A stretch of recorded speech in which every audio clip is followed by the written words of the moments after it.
Good evening, everyone. Welcome to Sunday Reflections. My name is Elsa Marie De Silva, and I'm the founder and CEO of Red Dot Foundation. And as you know, Sunday Reflections is a chat that I have with my friends every week, or I try every week. And this has helped me cope during COVID with, since we have to socially distance anyway, it's been great to touch base with many wonderful people in my network and find out how they are doing, what they are up to, and how they are coping during COVID-19. And so today with me, I have logging in from Delhi, Priya Hingorani. She's a senior advocate in the Supreme Court of India. Hi, Priya. How are you? Hello, I'm good. How are you, Elsa? Nice to see you again. Yeah, nice to see you too. So, how have Yeah. you been doing during COVID-19? The initial 1 month, I would say, was very difficult because we had no work and the courts hadn't started functioning as well as they have started doing now virtually. Everybody was scared as to what this virus was, and it was a big learning experience to stay home, locked in, not knowing what's going to happen next. But the good part of it was that we all started doing a lot of homework, housework, a lot of cooking. I'm very fond of cooking, so got to the kitchen now more than I did in the last couple of years. So it was different.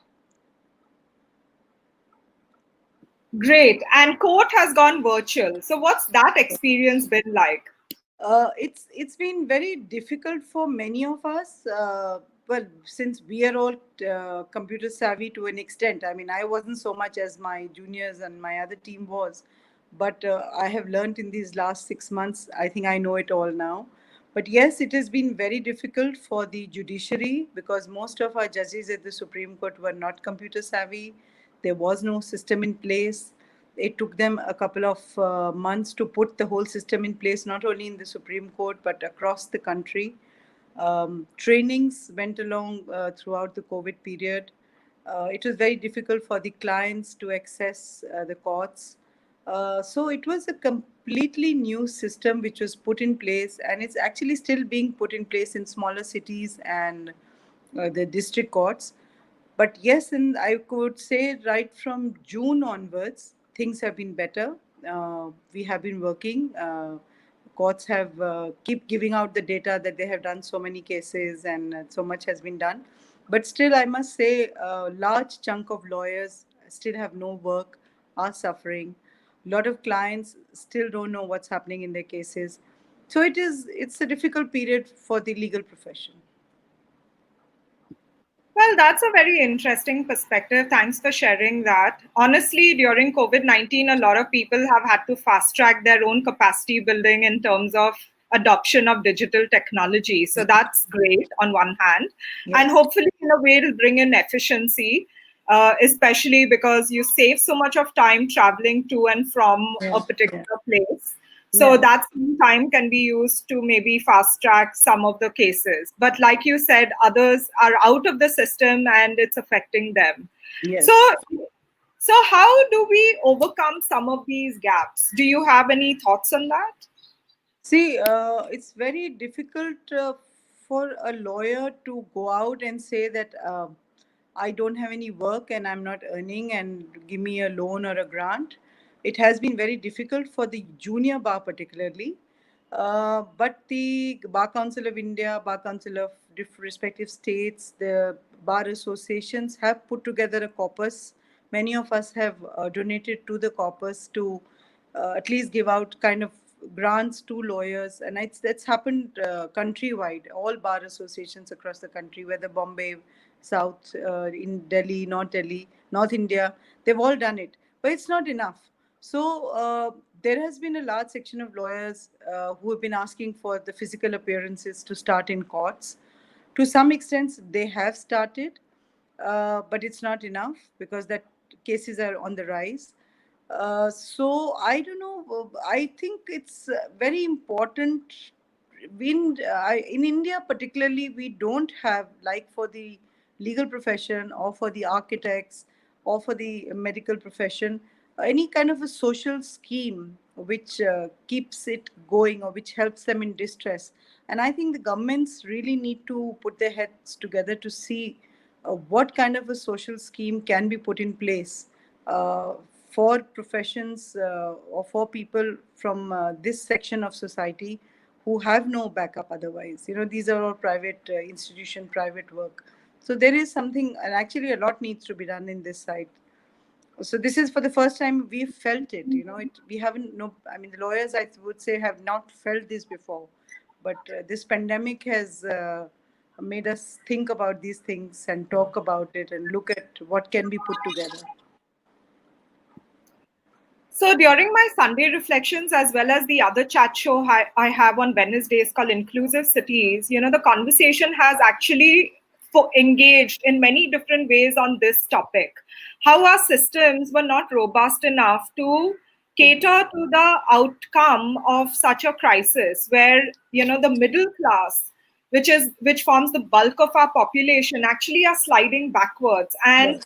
maybe next year, maybe even 5 years from now, we will see the full import of it, where kids have been deprived of education, a lot of people have been deprived of health, but a lot of people have lost their jobs. And I just take a walk down my road, which is also a market, and we had, yeah, a few beggars, one or two beggars, but now you have well dressed people actually begging for food, and it breaks your heart because So, there is no system, like you're saying, to take care of them, and it yeah. must be hard for them to ask for help as well, Yes, right? it is. It is very difficult. We've had, it's been very difficult. We've had, I mean, I personally have had friends calling up and saying, that this lawyer and his family have got no food in their house and they don't want to ask for it and they're contemplating suicide and this. So we as friends have put together, dry ration together and sent it across without, saying who sent it to them. We've had these kind of cases. A lot of the younger lawyers who are on rent here, or even the staff, our court staff, have gone back to their homes and their villages for thinking, saying that it's at least they'll get food for 2 times a day. Their family would survive because nobody goes hungry in villages. This is the new slogan which I have heard from so many of my court staff, friend staff, young lawyers who say that nobody goes, if sleeps on an empty stomach in a village. And that really thought got me thinking. We say in urban cities that everybody will be able to manage something or the other. You earn something or the other. But this kind of a thing which says that everybody looks out for each other in villages, and which is the backbone of our country anyway. And we saw that when at the start of the lockdown, there were thousands of people who decided that they had to go back. And that's true because they are not going to be hungry there. People are kinder, I Yes. suppose. And Yeah. it's much more difficult in the cities. Yeah. So, yeah, And so I guess. they have a barter system also. My one of my guys, my driver's family, they went back because they said that we have a barter system. We all have some land or the other, some agricultural land, and if we are growing wheat, we'll barter it for some rice or for some lentil. So they have a barter system going on in the villages among themselves, which keeps all the families well fed. So yeah, it is. Migrant workers really suffered. I think that was one class which suffered the most, and the governments actually didn't actually foresee this or give more attention or priority to them, and which is very sad. Because it was painful to see them walking for hours and hours on the streets just to get back to their homes. Yes, absolutely. So, Yeah. Priya, coming back to you, you are a senior advocate in the Supreme Court of India, and you actually come from a family of lawyers because your mom was an illustrious lawyer herself. So, Yes. was she the guiding force in your life, and did you follow in her footsteps? Yes, of course. She's been my role model always. Both my parents came from different parts of the world. My mother was born in Nairobi and she studied in UK, and then she came to India because she was so influenced by Gandhi ji. And my father was born in Karachi and practiced at Karachi High Court for 2 years before, around partition, he and his family moved to India. So coming from two different sort of cultures, countries. They came. They both started practicing in the Supreme Court, and their romance flourished there, and they got married. And yes, both of them were senior lawyers. Both of them were doing cases which they actually initiated public interest litigation in India when we had the first case of the under trial prisoners, where thousands of prisoners were languishing in jail for longer than their sentence would have been. There were pregnant women who were in jail, people with ticketless travel, just because the courts were overburdened and they didn't get a chance to get to their courts, and they were just languishing in there. In fact, there were cases of women who were supposed to be, as witnesses in cases, but the governments did not have a place to keep them, and they just locked them up in jail because they didn't know where they would find them. So this, and along with that, 100 other cases, started in this jurisprudence in India. And as I'm the eldest of the three siblings, and all three of us, our dinner table conversations were so interesting and so full of knowledge and law all the time. And we learned, what was happening in our country, what is happening in courts. And I think it was just in our DNA that all three of us turned out to be lawyers, and we're all three practicing in courts now. That's amazing. And you yourself have been part of some several landmark judgments. So can you share a little bit about that, your work? Yeah, well, I was as a sports person right from my childhood, and when I took admission in law, I was a basketball player, and I think the first case I did was as a student, because the university's sports council decided that the law faculty's team of basketball team could not enter the intercollegiate tournament. So we were not going to take no for an answer. So we went and filed a case in Tis Hazari in the district court in Delhi. And it just so happened that day it was a lawyer's strike the day the case came up. And all my friends said, no, you go and appear, because, we can't appear, and we'll sit at the back and we'll guide you. And you say this and you say that. So as a young, I think, first year law student, in my jeans and t-shirt, I really scared went up to the court, and like they were all sitting at the outside the court, and I was asked, and we got a stay, and they could not hold the tournament without taking the law faculty's team in it. So went and took that order and went to the basketball court and showed that order. So that was my first case as a law student, and that was really, it really got me more inspired. And, I was ready to like take on the world with that. And it so happened when I joined the profession, one my we used to do a lot of work with women NGOs at those time. My mother was at that time had set together, put the constitution together for 2 or 3 NGOs, and she used to do legal counseling for that. So it just so happened that she was not available one day, and then there was this NGO called the National Federation of Indian Women, and they had got a telegram from a poor lady from Haryana saying that 2 of her daughters had been kidnapped and by their cousins because they had some property on their name, and could we save them, and how could we get them. So we moved the Supreme Court for an habeas corpus petition trying to recover these girls. Unfortunately, before we could recover them, both of them had been gang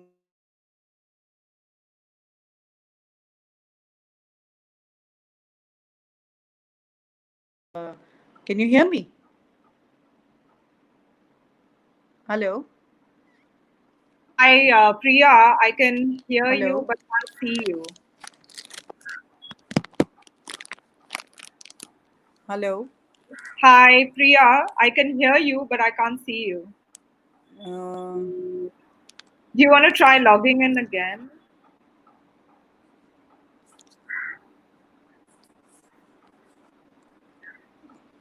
uh,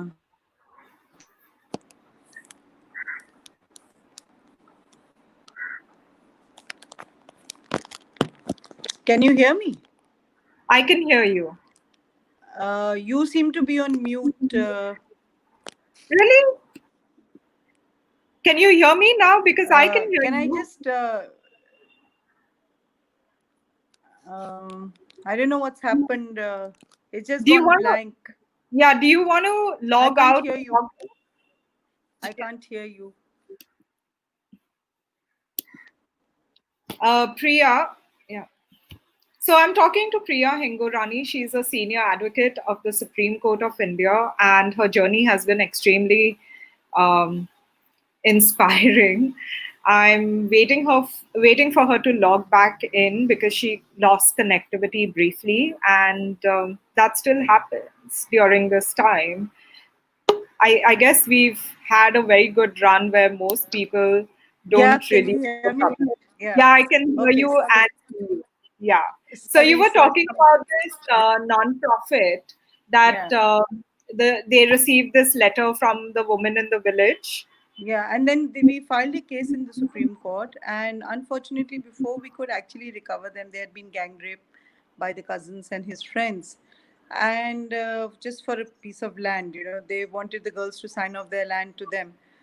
But we were able to recover both the girls, and we got them put in shelter homes. The boys were arrested, and that was my first case of when I had just started the profession very early on.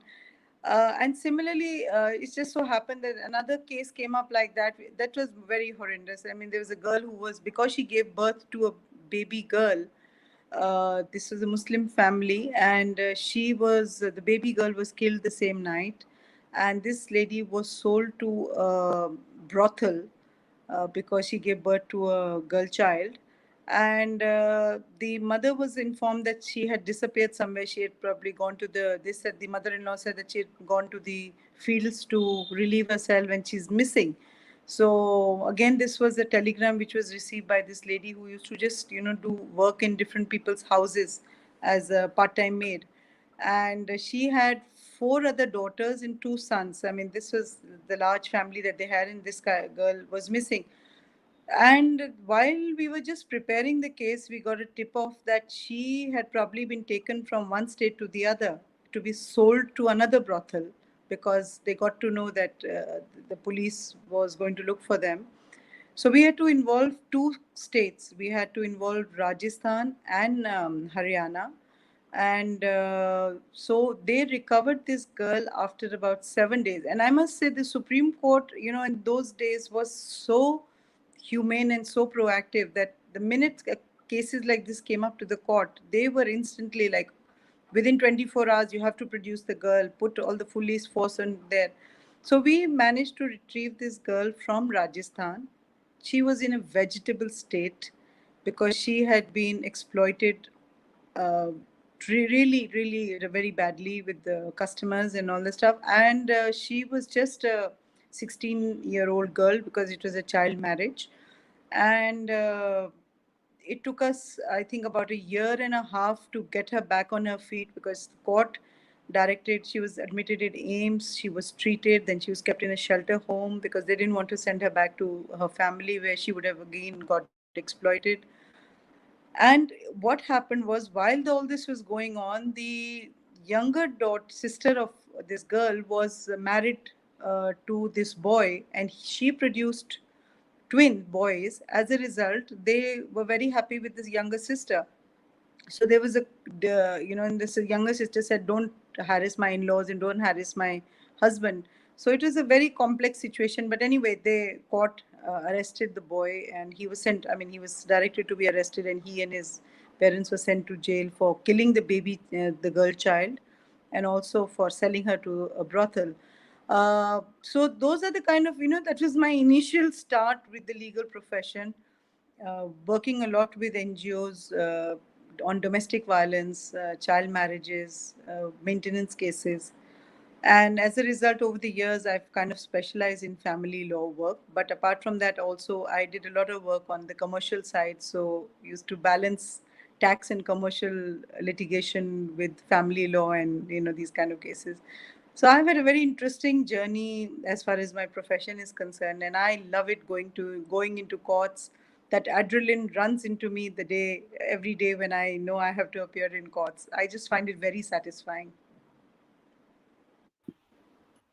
So I have so many questions to ask you, and I don't know where to begin. But I was reading a little bit about some of these judgments, and one of the judgments that I don't know if you were part of it, but you definitely weighed in on the judgment about joint Yes. custody of children. Yes. And can you share a little bit about it? Because that, again, there's always two sides, and people are passionate about each side, right? See, the thing is, in India, both the parents are natural guardians. Till the Supreme Court gave this decision, initially it was just the father who was the natural guardian. But when there was a case filed in Supreme Court, the Supreme Court declared that no, it's both the parents are natural guardians. So, in under law, both the parents are natural guardians of the child. Now, there is no concept of joint custody because custody is has to be is physical. Physical custody is always with one parent. So there is no concept of a joint custody of a child. They can be joint guardians of the child to look after the important decisions of the child or the children. So when we talk of custody in law, we say you are natural guardians, you have joint guardianship of the child. Custody always will remain, physical custody will always remain with one parent, and the other parent gets visitation rights. So, people confuse the concept of joint custody and joint guardianship in law because whenever there is a dispute between a couple, or naturally the child goes to one, stays with one, full time stays with one person. So, and when you have natural joint guardianship of the child, then, when we have all these clauses put in, whether it is higher education, moving the child from to a different city, medical illnesses, all these are the important aspects of the growing up of a child, where we say both parents have the right to know what is happening, and I should be involved in the upbringing of the child. Yeah, that's interesting, because like in India, now you have a lot of cases of divorce, right? But in the West, it's quite like, I take some countries, maybe I won't name those countries, but it's very normal, 1 week with one parent, 1 week with another parent. And whilst we may think that the child is maladjusted, sometimes, that's quite normal, Yeah, as long as there's a stability in the upbringing. yeah, but that's the problem in India. We find that most often when the divorces take place, the child is with the mother, and the family, both the couple move on. Either they get married again or they don't get married again, but they move on. Sometimes they still insist on visitation, and the visitation continues. They are happy to meet the child. In most cases, it doesn't happen. They once the divorce comes through, they lose contact, and they are not in touch. They give up. They give up the child, which is very sad. In India, we see more cases where the children are given up by one parent. They don't seem to be interested in maintaining the relationship. And because when you see, we in India, we feel that because of the education distances, most often the girls go back to where their parents are, or near their parents' house, so different cities. So visitation becomes difficult. But moving a child 1 week here and 1 week there makes the child into a completely ping pong ball, and ruins his routine, because, as you know, the education system in India is very important and also very strenuous for a child. The child has classes from morning to evening, and then extracurricular activities, extra. So most often the visitations are over the weekend, or summer holidays, or winter holidays, or birthdays, or festivals. So in Bombay particularly, there is a recommendation of a parenting plan, which the High Court has recommended, which says half and half of all the holidays, half and half of the visitation. But that's not, it's not mandatory, but it's recommendatory. But in all other cities, we find, it's a convenience, subject to the wishes and convenience of the child. That's what usually is written. But in other countries, what I have seen is, this is all demarcated. Especially in the UK, if you look at, or US, divorce is a separate issue. Visitation, child custody is a separate issue. They're taken up as separate matters. Even if your divorce has not come through, but if there's a child involved, the court first looks into it, and the child welfare committee comes into place right in the beginning, as soon as the case goes to court. And the maintenance or alimony is a completely separate issue. So they're not intermingled. While in India, it's completely intermingled. It's everything is like joint to the litigation. Each litigation is intertwined. And to add to that, we are extremely emotional as a people, and so we we are either on one end of the extreme, where we are overly emotional, or we disconnect completely and lose touch with the Yeah. children. True, Yeah. true, true. I have to ask you about the Hatras case, Yes. the gang rape, since you mentioned that Yeah. that you worked on several of these kind of issues. Yeah. It Yeah. doesn't seem like things are improving, right? Because within 48 hours of that gang rape, then there were several other gang rapes, as per one of my social media posts, and sometimes you think that because they feel that they can get away with it, but sometimes it's also maybe they're getting inspired by these kind of publicity. So what in your opinion is it, and given that you've had such a long career, and you've seen it even before social media, what is needed? Is it police reform that is needed? Is it more gender sensitivity? Is it all of it? I don't know. I'm It's like at my actually best end. It's actually all of it. Of course, first thing is the police reforms.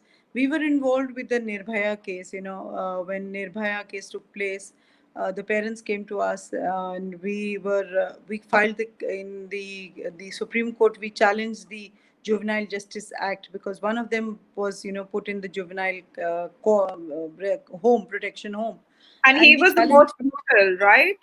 And he That was guy the most was. brutal. Yes, he was the most brutal, and he's got free now. Today he's back in the same colony, same society. He's right there, right under their nose, and which is, it's so painful for the family to see him every day.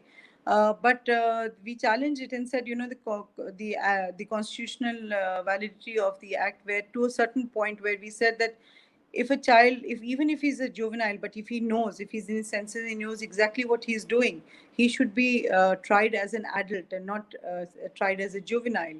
And of course, all along the court went with us, but towards the end they said no.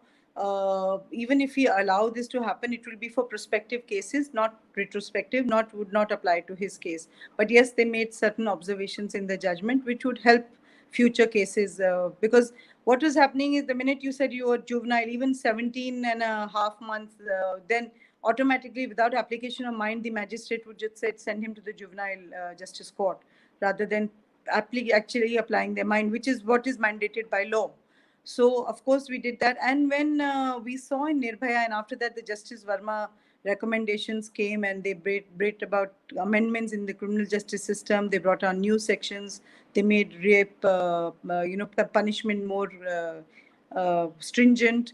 All that happened, but it doesn't seem to have affected the country. As if you look at all these cases that are happening, I feel the police investigation system really needs a total revamp. That's the number one thing we need to do, despite the fact that Supreme Court has time and again in Prakash Singh and other cases said that please overhaul the whole criminal justice system. But it doesn't seem to be happening because the political will is not there. The union, whatever the political party in power at that point in time, doesn't want to bring the police reforms. The number two part is that, when we talk of Atmanirbhar India and we talk of modern India, we still have a lot of villages, a lot of homes which do not have toilets in their houses. And if you hear of these cases, most cases in these places is when the girls go out to the fields to relieve themselves, or they are even if they are with somebody or the other, these kind of cases take place. So I think it's very important that the society or the governments, take this up as an important issue as well. Number three is, the if you see the kind of people who actually get involved in this, the social media, the pornographic films which are easily available, pornographic videos which are available on the net, are a big source for ruining the minds of these young unemployed or uneducated boys from broken homes who think they can get away with it. Of course, the system, the criminal justice system needs or overhaul as well. We don't have enough judges. The judges are overworked. The investigation ever takes so long that the judges also keep on postponing the cases. So it's a combination, and of course I also put a responsibility on the civil society, because the civil society also has to now take responsibility, and in the houses educate the boys as well as the girls, to behave and to respect women. It's ironic, right? You're saying that we don't have enough enough judges, and then yet we have all these lawyers. I mean, you have to create a pipeline of succession at every level, because on one hand you have all these young lawyers who don't have enough of work and are falling off the grid during COVID-19, and then you have an overwhelmed justice system which is taking Yes. forever. So there really has to be a succession planning and proper allocation of resources. I was also given to understand that the police system, the IPS officers are all educated, whereas the Havaldars and all the others are recruits from the states, and they may be 10 standard passed, and they may be perpetrators of violence within their own homes as well. So they don't Yes. understand and empathize or are sensitive when it comes to these kind of Yeah, matters. true. But even when you do these workshops, I do a lot of workshops with the Delhi police.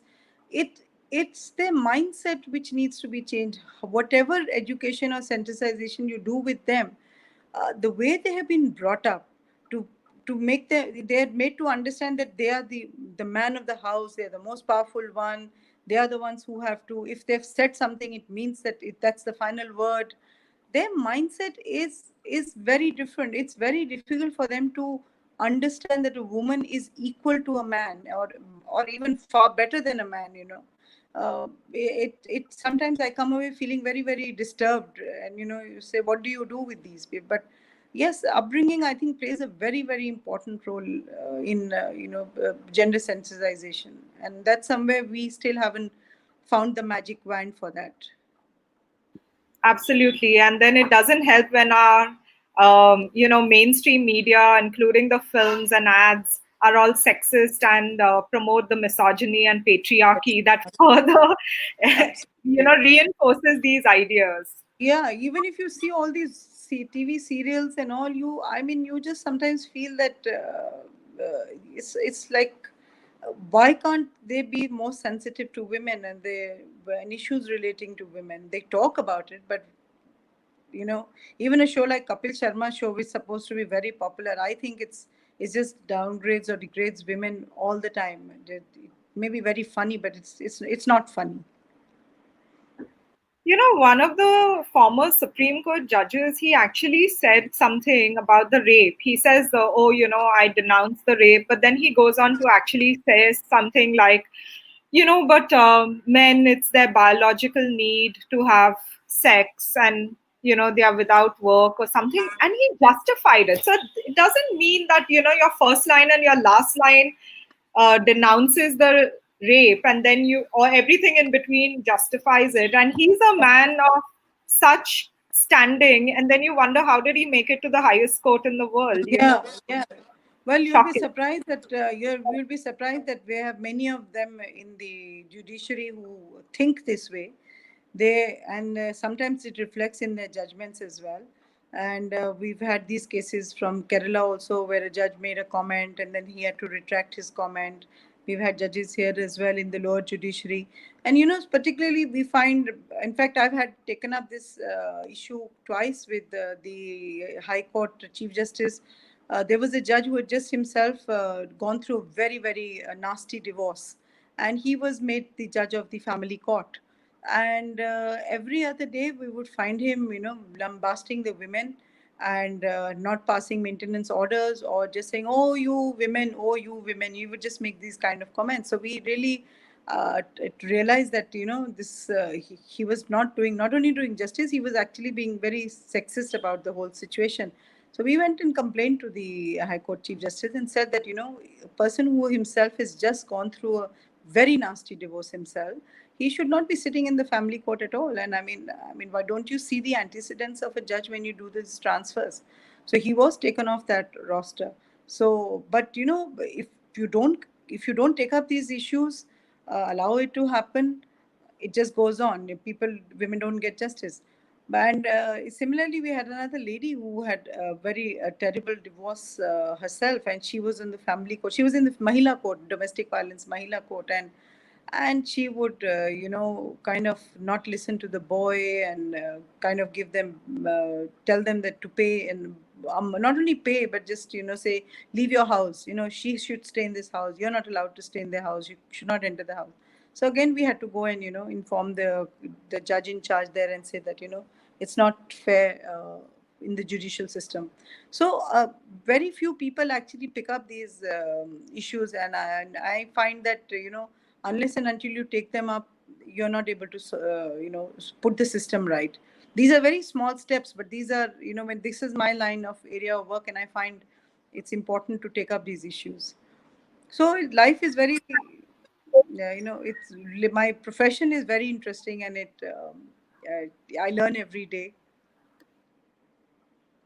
It's so true because all of us have a role to play in strengthening our own Yeah, systems. So, even within the judiciary, strengthening it and making sure that it's impartial yeah, is very important. very So, important. how do you keep yourself sane? What are your self care mechanisms? Um, I I do a lot of stuff. I'm involved with various organizations. I'm very fond of my, I've been part of the bar elections. I became the secretary of the bar very young, early on in my professional career. I have I have lots of things. I have a lot of interests. I have a lot of music. I love movies. I love theater. I socialize a lot. I mean, I'm happy. I'm a happy person at heart. I'm at peace at heart. I feel, I work very hard, and I love to relax as well, and I do that also. And I think this is something which I got from my father, a very sunny nature. So I'm blessed as on that aspect. My father was a very gentle soul and a very sunny natured person, a very quiet person, but very sunny natured. So I get up in the morning feeling, I'm on top of the world. So, and my mother always used to say that, and I think we've all followed that in our house, that whatever the problem is, however big the problem is, never think about it at night or discuss it or take decisions at night, because in the dark you'll always find them bigger than they are. But when you're up in the morning and when the sun is shining and it's another day, think of those problems and you'll always find the solution. So I think we've all grown up and we follow that very, very diligently. I love that. Yeah, You know, like they say, don't sleep, have, after a fight, yeah, always end the day well. But yeah. thinking about a problem in the night and thinking about it in the morning are two separate things. You're Absolutely. right. Yeah, and you always have a solution. The solution comes on its own. So Yeah. small things make your life different, and I find I say that to all. Lot of girls come to me for with their matrimonial problems, and they come to me when they are broken, they are crying, they don't want to live. They feel that's the end of the world, and I spend a lot of time counseling them. And I this is what I learned from my mom. My mother used to do a lot of family law work, and she used to give examples of my father or the fights they would have. And my father would, at dinner time would say that, why do you give my examples? I'm such a good husband. Why do you give examples about me? You can give examples about anything else. So she said, I want to make them understand that it's not only you who are going through problems. Every marriage goes through problem. Every two human beings who are together, they have issues. Brothers, sisters have issues.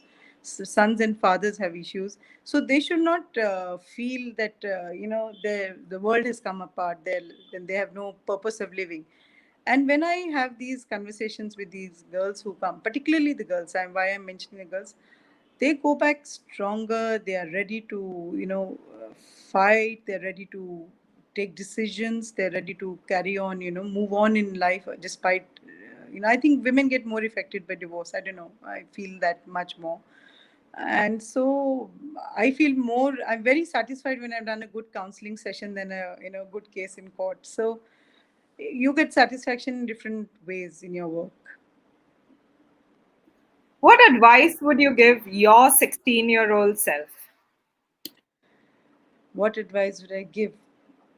I would actually, well, I think upbringing plays a very important role in your life. So if the family atmosphere in the house is happy and positive, you can conquer the world. So I would say that even if in whatever conditions you are in your house, positivity solves a lot of issues, solves a lot of problems. So the first thing in life is to remain positive, and to always, you know, look at other people's problems as bigger than your own problems. And I think that's what is something which I always do. And when I get up in the morning, if I have cases, I look at, of course, doing them. But if I always look at things around me, I find that I hardly have any problems or any issues to resolve, because I'm so busy resolving other people's issues. So I feel that if you are willing to go out and see that there are more problems outside in the world, whether it was health wise, mentally, physically, uh, and if you're able to help somebody, your day is made and your life is going to be good. Well, thank you so much, Priya. It was so, inspiring talking to you. I mean, time Thank just flew, and I still have lots of questions. I think I can go on forever. We'll just have to have you back sometime in the future. But thank you so thank much you. for, yeah, Thank you. sharing your Sunday with us, and all the very best. Thank you Thank once you, again. and thank you for having me, Elsa. And really nice and lovely to see you again. And yeah, there's so much to do in life, and we'll do many more things together.